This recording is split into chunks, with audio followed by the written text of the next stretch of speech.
மையம் ஊடக நேயர்களுக்கு வணக்கம். நீங்கள் இணைந்திருப்பது மையத்தின் இன்றைய முக்கிய செய்திகளுடன். முதலில் தலைப்புச் செய்திகள். காஞ்சிபாணி இம்ரானின் நெருங்கிய உறவினர் துப்பாக்கிச் சூட்டில் பலி, மாளிகாவத்தையில் பரபரப்பு. நீதிபதிகளின் ஓய்வு பெறும் வயதை அதிகரிப்பதில் பயனில்லை, சம்பிக்க ரணவக்க தெரிவிப்பு. கைவிலங்கு இல்லாமல் நீதிமன்றம் அழைத்துச் செல்லப்பட்ட இசாரா செவ்வந்தி, ஏறிந்த சிறப்பு சலுகை. கொழும்பை உலுக்கிய படுகொலை, பிரான்சில் இருந்து தீட்டப்பட்ட திட்டம், போலீசார் வெளியிட்டுள்ள தகவல்கள். நாட்டில் கொட்டி தீர்க்கப் போகும் கனமழை, விடுக்கப்பட்டுள்ள எச்சரிக்கை. கொலம்பியாவை உலுக்கிய நிலநடுக்கம், 111 பேர் பலி, நூற்றுக்கணக்கானோர் படுகாயம். கனடாவில் நகரொன்றிற்கு கொண்டு மிரட்டல், வெளியேற்றப்பட்ட பல்லாயிரக்கணக்கான மக்கள். அமெரிக்காவிற்கு பேரிழப்பு, அதிநவீன ட்ரோனை இழந்தது. தொடர்பான விரிவான செய்திகள்.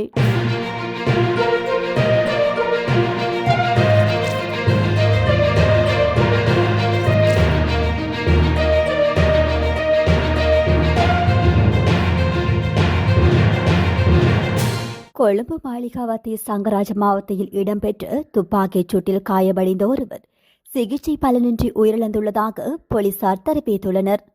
மாளிகாவத்தையில் உள்ள பிசிசி பாலத்திற்கு அருகில் நேற்று இடம்பெற்ற இந்த துப்பாக்கிச் சூட்டு சம்பவத்தில் மோட்டார் சைக்கிளில் வந்த இருவர் துப்பாக்கி பிரயோகம் மேற்கொண்டதாக ஆரம்பகட்ட விசாரணைகளில் தெரிய வந்துள்ளது. துப்பாக்கிச் சூட்டில் உயிரிழந்தவர் கட்டுமான பொருட்கள் விற்பனை நிலையம் ஒன்றின் உரிமையாளர் எனவும் திட்டமிட்ட குற்றச்செயல்களுடன் தொடர்புடையதாக கூறப்படும் காஞ்சிபாணி இம்ரானின் நெருங்கிய உறவினர் எனவும் போலீசார் தெரிவித்துள்ளனர். துப்பாக்கிச் சூட்டை மேற்கொண்ட சந்தேக நபர்கள் சம்பவ இடத்திலிருந்து தப்பிச் சென்றுள்ள நிலையில் அவர்களை கைது செய்வதற்காக போலீசார் தீவிர விசாரணைகளை முன்னெடுத்து வருகின்றனர். சம்பவம் தொடர்பில் மேலதிக விசாரணைகள் இடம்பெற்று வருகிறது. நீதிபதிகளின் ஓய்வு பெறும் வயது எல்லையை அதிகரிப்பதில் எந்த பயனும் இல்லை எனவும் இது ஒரு பயனற்ற தீர்மானம் எனவும் முன்னாள் அமைச்சர் பாட்டலி சம்பிக்க ரணவக்க தெரிவித்துள்ளார். தொழில்நுட்ப வளர்ச்சி மற்றும் செயற்கை நுண்ணறிவின் எழுச்சி காரணமாக வரும் ஆண்டுகளில் சட்டம் மற்றும் மருத்துவம் உட்பட அனைத்து துறைகளும் பாரிய மாற்றங்களை சந்திக்க உள்ள நிலையில் இந்த தீர்மானம் பயனற்றது என அவர் குறிப்பிட்டுள்ளார். தற்போதைய அரசியல் தலைமைத்துவம் பழைய கருத்தியல்களை கொண்டு நியண்டர்தால் மனநிலையில் செயல்படுவதாக அவர் சாடியுள்ளார். எலான் மார்க்ஸ் போன்ற உலகளவிய முன்னணி வல்லுநர்கள் சுட்டிக்காட்டுவது போல் இன்னும் 5 ஆண்டுகளுக்குள் உலகில் அனைத்து செயல்பாடுகளும் தரவு மற்றும் தொழில்நுட்பத்தை அடிப்படையாக கொண்டு இயங்கும் எனவும் அவர் தெரிவித்துள்ளார். இத்தகையதொரு நவீன யுகத்தில் பழைய மூத்த தலைமையுடனே முன்னோக்கி கொண்டு வருவதால் எந்த பயனும் இல்லை எனவும் அவர் சுட்டிக்காட்டியுள்ளார். தற்போதைய அரசியல்வாதிகள் ஹோமா செப்பியன்ஸ் தலைமுறையைச் சேர்ந்தவர்கள் கூட அல்லர் என குறிப்பிட்ட அவர் பழைய ஸ்டாலிஸ் பாணியிலான அரசாங்கத்தை உருவாக்குவதே அவர்களின் ஒரே இலக்காகும் எனவும் அவர் தெரிவித்துள்ளார்.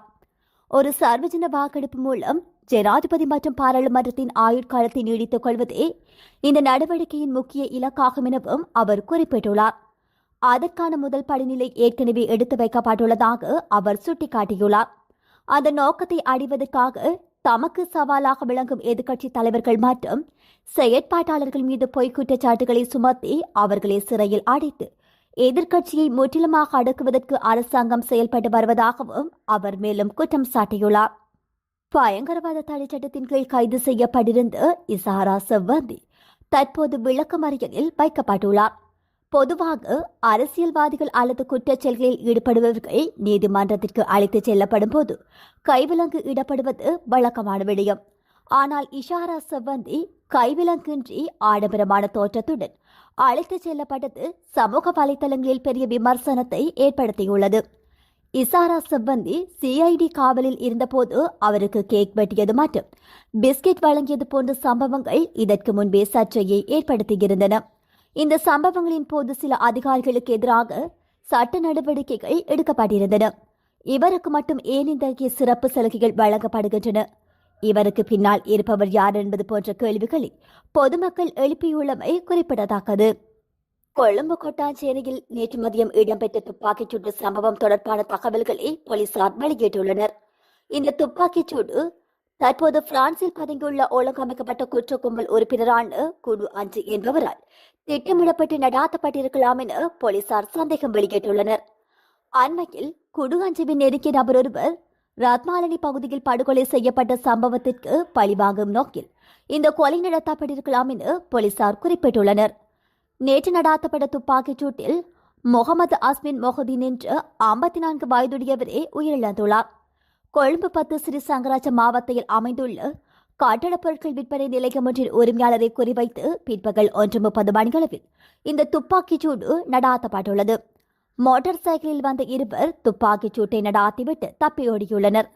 துப்பாக்கி பிரயோகத்தில் காயமடைந்த நபர் கொழும்பு தேசிய வைத்தியசாலையில் அனுமதிக்கப்பட்ட நிலையில் உயிரிழந்துள்ளார்.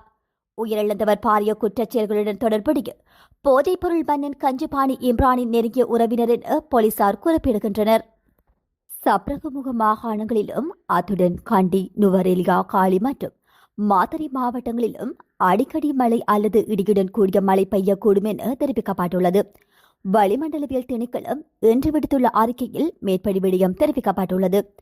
இதன் அடிப்படையில் ஊவா மற்றும் கிழக்கு மாகாணங்களின் சில இடங்களிலும் அத்துடன் முல்லைத்தீவு மாவட்டத்தின் சில இடங்களிலும் பிற்பகல் 2 மணிக்கு பின்னர் மழை அல்லது இடியுடன் கூடிய மழை பெய்யக்கூடிய வாய்ப்புகள் காணப்படுகின்றன. மேல் மற்றும் வடமேல் மாகாணங்களில் இடைக்கிடையே மழை பெய்யக்கூடும். இடியுடன் கூடிய மழை பெய்யும் போது தற்காலிகமாக வீசக்கூடிய பலத்த காற்று மற்றும் மின்னல் தாக்கங்களினால் ஏற்படக்கூடிய பாதிப்புகளை குறைத்துக் கொள்ள தேவையான முன்னெச்சரிக்கை நடவடிக்கைகளை மேற்கொள்ளுமாறு பொதுமக்களுக்கு அறிவுறுத்தப்பட்டுள்ளமை குறிப்பிடத்தக்கது. கொலம்பியாவில் ஏற்பட்ட சக்தி வாய்ந்த நிலநடுக்கத்தில் பலியானோரின் எண்ணிக்கை 111 அதிகரித்துள்ளதாக தெரிவிக்கப்பட்டுள்ளது. நாட்டின் ஜனாதிபதி அபடோட்டா டியல்லா எஸ்பிரில்லா அதிகாரப்பூர்வமாக இதனை அறிவித்துள்ளார். மேலும் இந்த நிலநடுக்கத்தில் காயமடைந்தது குறைந்தது 87 பேர் பல்வேறு மருத்துவமனைகள் அனுமதிக்கப்பட்டு தீவிர சிகிச்சை பெற்று வருவதாகவும் அவர் குறிப்பிட்டுள்ளார். அமெரிக்க புவியியல் ஆய்வு மையத்தின் தகவலின்படி கொலம்பிய தலைநகரம் பொகடாவிற்கு மேற்கே சுமார் 400 கிலோமீட்டர் தொலைவில் உள்ள சொகோ பிராந்தியத்தின் சான்டோஸ் டெல் பால்மர் பகுதியில் 107 கிலோமீட்டர் ஆழத்தில் இந்த நிலநடுக்கம் மையம் கொண்டிருந்தது. இந்த நிலநடுக்கத்தின் அதிர்வுகள் ஈக்வடார், வெனிசுலா மற்றும் பனாமா ஆகிய அண்டை நாடுகளிலும் உணரப்பட்ட போதிலும் அங்கு பெரிய அளவிலான சேதங்கள் எதுவும் பதிவாகவில்லை. ரிசாராய்டா மாகாணத்தில் 40 பேரும், பாலோடெல் காவுகா மாகாணத்தில் 27 பேரும், மனசாலிஸ் நகரில் 2 பேரும் பலியாகியுள்ளனர். பலியானவர்களில் 3 சிறுவர்களும் அடங்குவர் என தெரிவிக்கப்பட்டுள்ளது. இதில் மணிசாலிஸ் நகரில் உள்ள வரலாற்று சிறப்புமிக்க நோஸ்டா செனரோ டெல் செராசிரியா பேராலயத்தின் ஒரு கோபுரம் இடிந்து விழுந்து பலத்த சேதமடைந்துள்ளது. இந்த நிலநடுக்கத்தை தொடர்ந்து முன்னெச்சரிக்கை நடவடிக்கையாக மணிசாலிஸ் பெரேரா, கொய்டோ, ஆர்மேனியா, கார்டாகோ மற்றும் புவனேவெண்டுரா ஆகிய 6 முக்கிய நகரங்களின் விமான நிலையங்களின் செயல்பாடுகள் தற்காலிகமாக நிறுத்தப்பட்டுள்ளன. கட்டடங்களின் இடிபாடுகளுக்குள் பலர் சிக்கியுள்ளதால் உள்ளூர் மக்களும் அவசர கால மீட்புக் குழுவினரும் இணைந்து மீட்பு பணிகளில் தீவிரமாக ஈடுபட்டு வருகின்றனர். புதிதாக பதவியேற்ற கொலம்பியா ஜனாதிபதி அபெலார்டோ டீலா எஸ்பிரிலா நிலநடுக்கத்தால் பாதிக்கப்பட்ட பகுதிகளுக்கு நேரில் சென்று அவசர கால நிவாரணம் மற்றும் மீட்பு பணிகளை நேரடியாக மேற்பார்வையிட உள்ளதாக அறிவித்துள்ளமை குறிப்பிடத்தக்கது. கனடாவின் ஹாலிபாக்ஸ் நகர மையத்தில் இருந்து பல்லாயிரக்கணக்கான மக்கள் வெளியேற்றப்பட்டுள்ளனர். நபர் ஒருவர் குண்டு மிரட்டல் விடுத்ததை தொடர்ந்து இந்த நடவடிக்கை எடுக்கப்பட்டுள்ளது. இதனையடுத்து பாதுகாப்பு கருதி வணிக வளாகங்கள், ஹோட்டல்கள் மற்றும் அரசு அலுவலகங்களில் இருந்த பல்லாயிரக்கணக்கான மக்கள் அப்பகுதியை விட்டு உடனடியாக வெளியேற்றப்பட்டுள்ளனர். அசம்பாவிதங்களை தவிர்க்க முக்கிய சாலைகள் மூடப்பட்டு பேருந்துகள் மாற்றுப்பாதைகளில் திருப்பிவிடப்பட்டுள்ளன. இதனையடுத்து கிளேட்டன் பூங்கா பகுதியில் வைத்து அச்சுறுத்தல் விடுத்த சந்தேக நபரை காவல்துறையினர் கைது செய்துள்ளனர். முறையான சோதனைக்கு பின் உடனடி அச்சுறுத்தல் எதுவும் இல்லை என உறுதி செய்யப்பட்டு அப்பகுதியில் காவல்துறையினரின் தீவிர விசாரணைகள் தொடர்ந்தும் நடைபெற்று வருகின்றமை குறிப்பிடத்தக்கது. அமெரிக்க விமானப்படையின் அதிநவீன ட்ரோன் விழுந்து விபத்துக்குள்ளாகியுள்ளதாக தகவல்கள் வெளியாகியுள்ளன.